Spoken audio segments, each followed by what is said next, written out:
चेतन सूद का आप सबको सादर नमस्कार। दोस्तों, आज मैं लाल किताब से संबंधित एक बहुत ही महत्वपूर्ण नियम के बारे में आपसे चर्चा करूंगा। ये नियम भाव नंबर 11 से संबंधित है।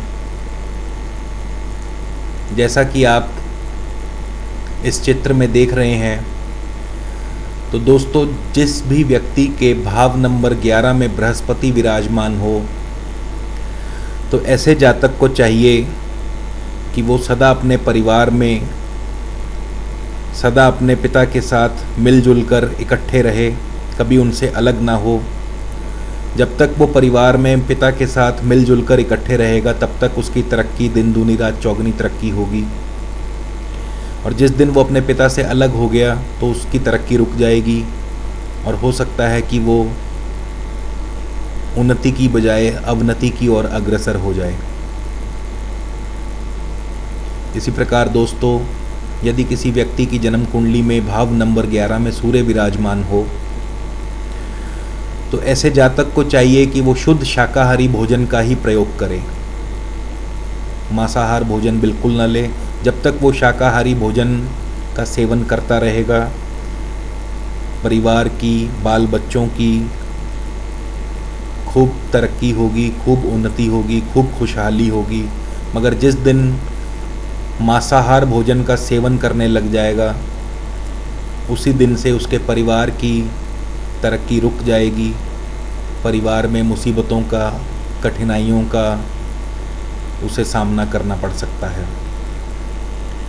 इसी प्रकार दोस्तों, यदि किसी व्यक्ति की जन्म कुंडली में चंद्रमा भाव नंबर 11 में विराजमान हो, तो ऐसे व्यक्ति का अमूमन देखने में आया है कि या तो संतान होती नहीं या बहुत देर के बाद होती है।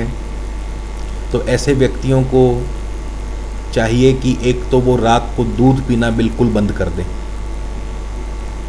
और हो सके तो प्रत्येक पूर्णमासी को 11 लीटर दूध किसी भी भैरव मंदिर में वो देना शुरू करें, अवश्य लाभ होगा। इसी प्रकार दोस्तों, यदि किसी व्यक्ति की जन्म कुंडली में शुक्र भाव नंबर 11 में विराजमान हो, जैसा कि आप चित्र में देख रहे हैं, तो ऐसे व्यक्ति के जब तक साले मौजूद होंगे और उनसे वो मधुर संबंध, अच्छे संबंध बनाकर रखेगा, तो दिन दूनी रात चौगनी तरक्की होगी, खूब धन धान्य होगा। और यदि वो अपने साले से अच्छे संबंध बनाकर नहीं रखेगा, तो ऐसे व्यक्ति को धन संबंधी तंगी देखनी पड़ सकती है। इसी प्रकार दोस्तों, यदि किसी व्यक्ति की जन्म कुंडली में मंगल भाव नंबर 11 में विराजमान हो, जैसा कि इस चित्र में है, तो ऐसा व्यक्ति खूब हौसले वाला, खूब हिम्मत वाला, हर मुसीबत, हर कठिनाई में खूब हिम्मत से उसका सामना करने वाला होता है। और जब तक अपने पिता की सेवा और उनकी आज्ञा का पालन करता रहेगा, तब तक दिन दूनी रात चौगनी तरक्की करेगा। तो ऐसे व्यक्तियों को चाहिए कि अपने पिता की सेवा, उनकी आज्ञा का पालन करें, बहुत लाभ होगा। इसी प्रकार दोस्तों, यदि किसी व्यक्ति की जन्म कुंडली में बुध भाव नंबर 11 में विराजमान हो, जैसा कि इस चित्र में आप देख रहे हैं, तो ऐसे व्यक्तियों को ये हिदायत है कि वो कभी किसी साधु या फकीर से तावीज़ आदि बिल्कुल ना लें, और अंडे आदि से बिल्कुल परहेज़ रखें। यदि वो ऐसा करते हैं, तो दिन दूनी रात चौगनी तरक्की निश्चित उनको प्राप्त होगी। उपाय के तौर पर वो एक तांबे का सिक्का गले में धारण कर लें, तो बुध का और भी शुभ फल उन्हें प्राप्त होगा। इसी प्रकार दोस्तों, यदि किसी व्यक्ति की जन्म कुंडली में शनि भाव नंबर 11 में विराजमान हो, जैसा कि इस चित्र में आप देख रहे हैं, तो ऐसा व्यक्ति धर्म ईमान में पूरा पक्का, बहुत धर्मी कर्मी होता है।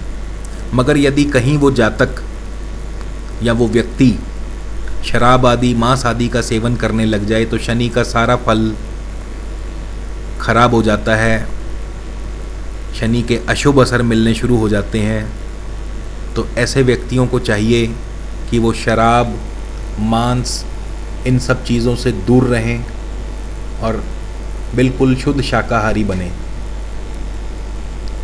इसी प्रकार दोस्तों, यदि किसी व्यक्ति की जन्म कुंडली में राहु भाव नंबर 11 में विराजमान हो, जैसा कि इस चित्र में आप देख रहे हैं, तो ऐसे व्यक्ति बहुत स्वावलंबी होते हैं, अपने खुद के दम पर तरक्की करने वाले, खुद के दम पर कमाई करने वाले होते हैं। यहाँ तक कि अपने माता पिता का भी एहसान लेने से वो कतराते हैं।